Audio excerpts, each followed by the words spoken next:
जय हिंद साथियों, स्वागत है आप सभी का। दोस्तों, आज की क्लास में हम करने वाले हैं दृष्टि आईएएस की जो क्विक बुक है। क्विक बुक भारतीय इतिहास एवं राष्ट्रीय आंदोलन की जो बुक है, उसमें दोस्तों प्रीवियस क्वेश्चन दे रखे हैं। आज हम उनको हल करने वाले हैं। देखिए दोस्तों, सारे प्रश्न प्रीवियस क्वेश्चन के मैं आपके लिए लेकर आया हूं। आप इस क्लास को लास्ट तक देखिएगा। दोस्तों देखिए, ये जो हमारा पहला ही प्रश्न है वो यूपीपीसीएस प्री 2019 में आया हुआ है। ये दोस्तों एमपीपीसीएस, बीपीएससी और यूपीएससी और यूपीपीसीएस में ये प्रश्न पूछे हुए हैं। इनको हम एक एक करके हल देखने वाले हैं, तो आप क्लास में लास्ट तक बनी रहिएगा। देखिए दोस्तों, जो हमारा पहला प्रश्न है वो कितना अच्छा प्रश्न है। देखिए, निम्नलिखित में से कौन सुमेलित नहीं है। दोस्तों, चार ऑप्शन दे रखे हैं, इसमें से कौन सुमेलित नहीं है। देखिए दोस्तों, हमारा ऑप्शन डी, ये सुमेलित नहीं है जरीब। ये एक प्रकार का कर था, बिल्कुल गलत है। क्यों? क्योंकि दोस्तों जरीब जो था वो एक प्रकार का क्या था, ये एक प्रकार का नाप तोल था, जमीन की नाप की जाती थी, एक प्रकार का फीता था जरीब। तो आप इस प्रकार इसको याद रखिएगा। दोस्तों, बात कर लेते हैं इन तीनों ऑप्शन की। दाम को आपको किस प्रकार याद रखना है? दाम को याद रखना है ताम्र की मुद्रा। दाम क्या था? ये ताम्र की मुद्रा थी। देसाई, ये राजस्व अधिकारी था। देसाई क्या था? राजस्व अधिकारी। दीवान, ये दोस्तों प्रांतीय राजस्व का प्रमुख था। दीवान क्या था? प्रांतीय राजस्व का प्रमुख था। तो आप लोग सबको याद रखिएगा, दाम ताम्र की मुद्रा, देसाई राजस्व अधिकारी, दीवान प्रांतीय राजस्व का प्रमुख था, और जरीब एक प्रकार का नाप तोल का फीता था।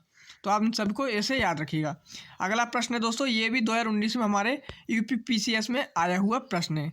देखिए दोस्तों, निम्नलिखित राजाओं में से किसने अकबर के पूर्व तानसेन को संरक्षण दिया था? दोस्तों, अकबर से पहले तानसेन को संरक्षण दिया था, तो ये दिया था भाटा का राजा रामचंद्र सिंह ने।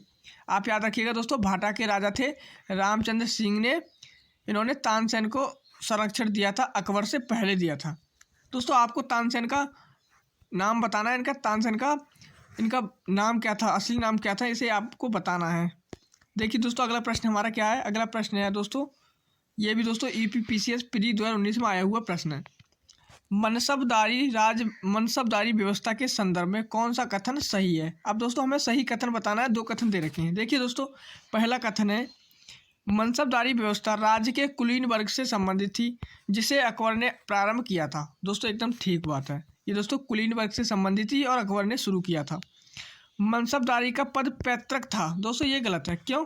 क्योंकि दोस्तों ये मनसबदारी का पद दिया जाता था लोगों को, ना कि ये पैतृक था, पैतृक नहीं था। तो ये वाला गलत हो जाएगा। दूसरा गलत है, पहला सही है। तो ऑप्शन ए राइट आंसर हो जाएगा। केवल एक हमारा सही है। तो आप याद रखिएगा, मनसबदारी व्यवस्था अकबर ने शुरू की थी दोस्तों, कुलीन वर्ग से संबंधित थी, और ये सेनाओं को रखने के लिए शुरू की गई थी, सेनाओं के लिए। इस प्रकार से याद रखिएगा। देखिए दोस्तों, अगला प्रश्न हमारा यूपीपीसीएस प्री 2017 में आया हुआ प्रश्न है। ये वाला प्रश्न देखिए, निम्न विदेशी यात्रियों में से किसने जहांगीर के शासनकाल में भारत की यात्रा की थी? दोस्तों, जहांगीर के शासनकाल में जो भारत की यात्रा की थी वो किसने की थी? तो आप याद रखिएगा, फ्रांसिस्को पल्सर्ट ने। ऑप्शन बी राइट आंसर हो जाएगा, फ्रांसिस्को पल्सर्ट ने यात्रा की थी। अगला प्रश्न है, ये भी प्रश्न 2017 में आया हुआ है यूपीपीसीएस प्री में। अकबर के शासनकाल में दक्कन में निम्न पद्धतियों में से कौन सा भू राजस्व वसूली का प्रचलित आधार था? दोस्तों, भू राजस्व जो वसूली का जो प्रचलित आधार था, जो राजस्व हमारा वसूला जाता था, राजस्व लिया जाता था, वो हल की संख्या। दोस्तों, हल की संख्या पर वसूला जाता था कि किसके पास कितने हल हैं। तो यहाँ पर ऑप्शन बी राइट आंसर हो जाएगा, हल की संख्या। आगे देखिए दोस्तों, अगला प्रश्न है हमारा, ये भी प्रश्न 2015 में आया हुआ है यूपीपीसीएस प्री री एग्जाम में। देखिए दोस्तों, निम्नलिखित में से कौन सुमेलित नहीं है? इसमें से कौन सुमेलित नहीं है? बाबर के 4 युद्ध दे रखे हैं, और बताना है कौन सुमेलित नहीं है।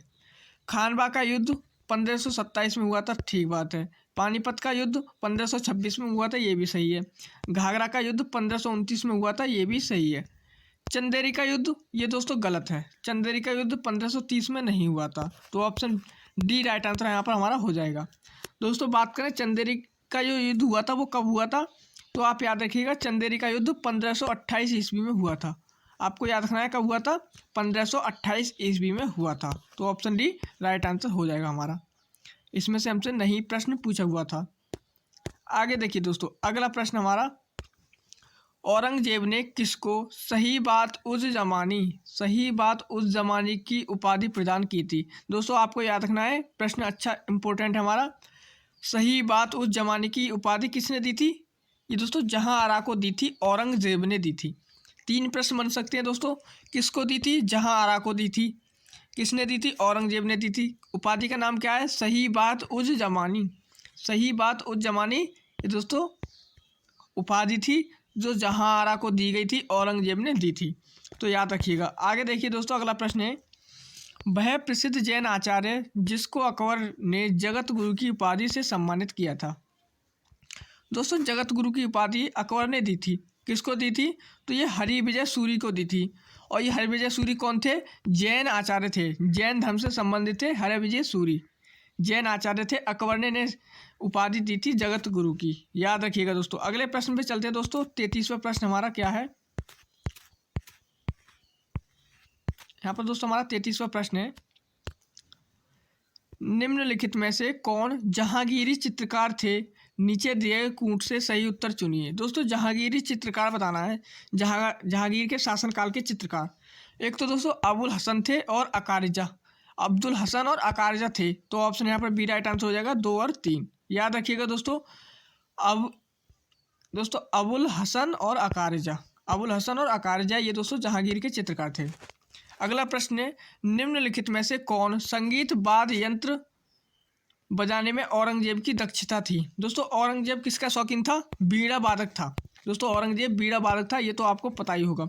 और ये प्रश्न 2 बार आ चुका है, रिपीट हो चुका है। देखिए दोस्तों यूपीपीसीएस मेंस 2007 में और यूपीपीसीएस प्री 2010 में, यानी कि ये दोस्तों क्वेश्चन रिपीट हुआ है, आप इसको याद रखिएगा।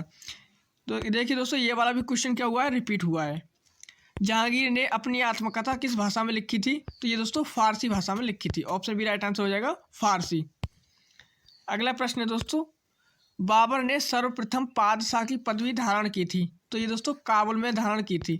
याद रखिएगा दोस्तों, जो बाबर था उसने सबसे पहले पादशाह की उपाधि धारण की थी, तो ये काबुल में की थी। कहाँ पर की थी? काबुल में। और ये प्रश्न दोस्तों 3 बार परीक्षा में पूछा हुआ है, 2 बार यूपीपीसीएस में और 1 बार एमपीपीसीएस में। रिपीट कितनी बार हुआ है आप इसको देख लीजिएगा। देखिए दोस्तों ये कितनी बार रिपीट हो चुका है ये प्रश्न, आप इसको देखिएगा। प्रश्न है, शेर शाह का मकबरा कहाँ स्थित है?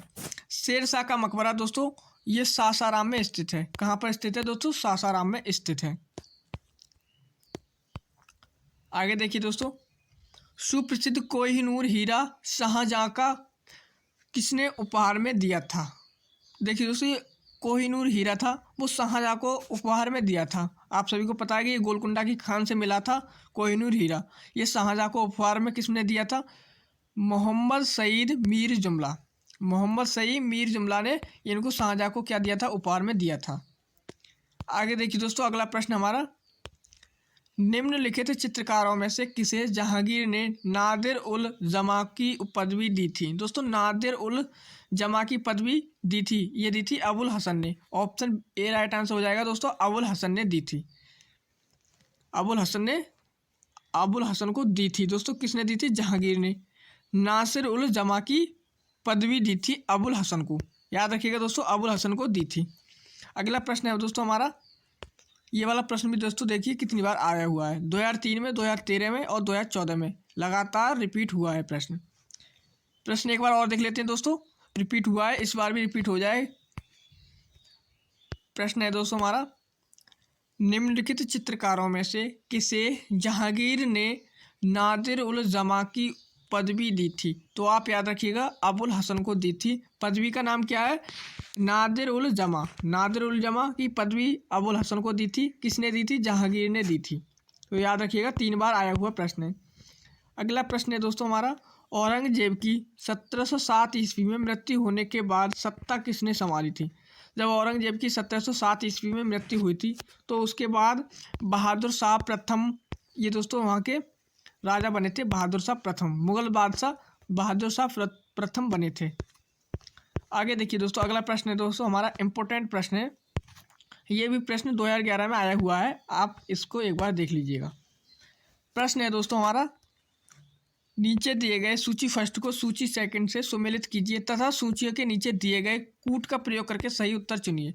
देखिए दोस्तों यहाँ पर हमें मिलान करना है। बाबर मस्जिद ये दोस्तों जामा मस्जिद संभल बाबर ने बनाई थी, ठीक है दोस्तों। हुमायूं ने दीन पाना बनवाया था, ये भी सही है। अकबर ने जहांगीरी महल, ये भी सही है। जहांगीर ने अकबर के मकबरे को पूर्ण करवाना, ये भी इसका सही है। यानी कि चारों आमने सामने सही है। तो क्या आंसर हो जाएगा दोस्तों? 1 2 3 4। ऑप्शन ए में दे रखा है 1 2 3 4, तो ऑप्शन ए यहाँ पर भी हमारा राइट आंसर हो जाएगा। आगे देखिए दोस्तों, अगला प्रश्न हमारा क्या है। अपन संत रामदास को किसके शासनकाल से संबंधित किया जाता है? तो संत जो रामदास हैं, संत रामदास, ये औरंगजेब के शासनकाल से संबंधित थे। याद रखिएगा दोस्तों, संत रामदास औरंगजेब से संबंधित थे। ये प्रश्न आया हुआ नहीं है, तो आप इसको याद रखिएगा। निम्नलिखित में से किस शासक ने शाहरुख नामक चांदी का सिक्का चलाया था? दोस्तों, शाहरुख नामक एक चांदी का सिक्का चलाया गया था, उसको किस शासक ने चलाया था? तो ये दोस्तों बाबर ने चलाया था। याद रखिएगा दोस्तों, बाबर ने। ऑप्शन भी राइट आंसर हो जाएगा, बाबर। अगला प्रश्न है, मुगल चित्रकला किसके नेतृत्व में अपने शीर्ष बिंदु पर थी? दोस्तों, मुगल चित्रकला किसके नेतृत्व में अपने शीर्ष बिंदु पर थी? तो ये जहांगीर के शासनकाल में। दोस्तों, ये चित्रकला है, चित्रकला का स्वर्णकाल जहांगीर के काल को कहा जाता है। चित्रकला का स्वर्णकाल जहांगीर के शासनकाल को कहा जाता है। अगला प्रश्न है दोस्तों, मध्यकालीन भारत में मनसबदारी व्यवस्था लागू की गई थी। दोस्तों, किसके लिए लागू की गई थी? जो मध्यकालीन है, मध्यकालीन भारत में दोस्तों मनसबदारी व्यवस्था लागू की गई थी। क्यों की गई थी? सैनिकों की सुगमता से भर्ती हेतु। सैनिकों की सुगमता से भर्ती हेतु ये दोस्तों लागू की गई थी। आगे देखिए दोस्तों, अगला प्रश्न, यह कथन किसका है कि अकबर के शासन में इलाहाबाद में 40 संयुक्त मंजिल के निर्माण में 5000 से 20,000 लोगों ने 40 साल तक काम किया था?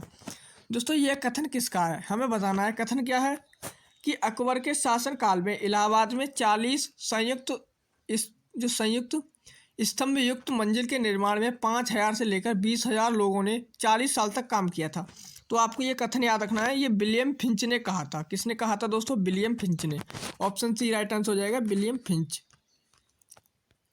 अगला प्रश्न है दोस्तों हमारा, मुगल बादशाह बहादुर शाह जफर के बारे में कहा जाता था कि उसके साम्राज्य की सीमा थी। दोस्तों, आपकी इसकी सीमा कहाँ तक थी? ये तो इसमें निश्चित नहीं किया गया है। तो इस प्रश्न का आंसर दोस्तों स्टार रखा है आयोग ने भी इसका आंसर नहीं दिया है। तो दोस्तों, इस प्रश्न को हम ऐसे ही रखते हैं, इसका नहीं पता क्या आंसर है। देखिए दोस्तों, आगे चलते हैं, अगले प्रश्न की ओर बढ़ते हैं। अगला प्रश्न है दोस्तों, तुज़-ए बाबरी किस भाषा में लिखा गया था? तुज़-ए बाबरी, दोस्तों याद रखिएगा, तुज़-ए बाबरी तुर्की भाषा में लिखा गया, तुर्की भाषा में लिखा गया है। निम्नलिखित में से किसने अपने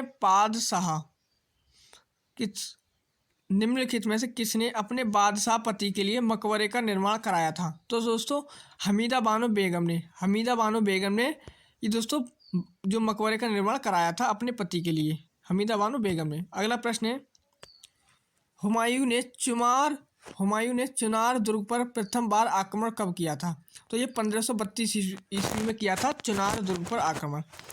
दास्तान अमीर हमजा का चित्रांकन किसके द्वारा किया गया था?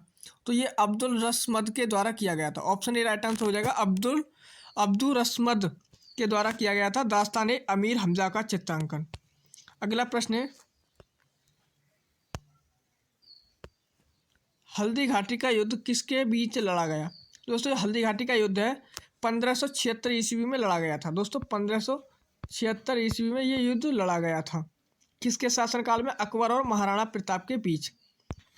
अकबर और महाराणा प्रताप के बीच लड़ा गया था 1576 ईस्वी में। अगला प्रश्न है, फरीद जो बाद में शेरशाह सूरी बना ने कहाँ से शिक्षा प्राप्त की थी? दोस्तों, फरीद था जो शेरशाह सूरी था, शेरशाह सूरी को ही फरीद कहते हैं। इसने शिक्षा जौनपुर से प्राप्त की थी। कहाँ से प्राप्त की थी? जौनपुर से। अगला प्रश्न है दोस्तों हमारा, निम्नलिखित में से किस स्थान पर अकबर को हुमायूं की मृत्यु की सूचना मिलने पर राजगद्दी पर बैठा दिया गया था? दोस्तों, किस स्थान पर? कालानौर। दोस्तों, ये पंजाब में स्थित है कालानौर। जब हुमायूं की मृत्यु का पता चला तो यहाँ पर दोस्तों अकबर को राजगद्दी पर बैठा दिया गया था कालानौर में। तो आप ऑप्शन बी राइट आंसर हो जाएगा, ऑप्शन ए राइट आंसर हो जाएगा, कालानौर में।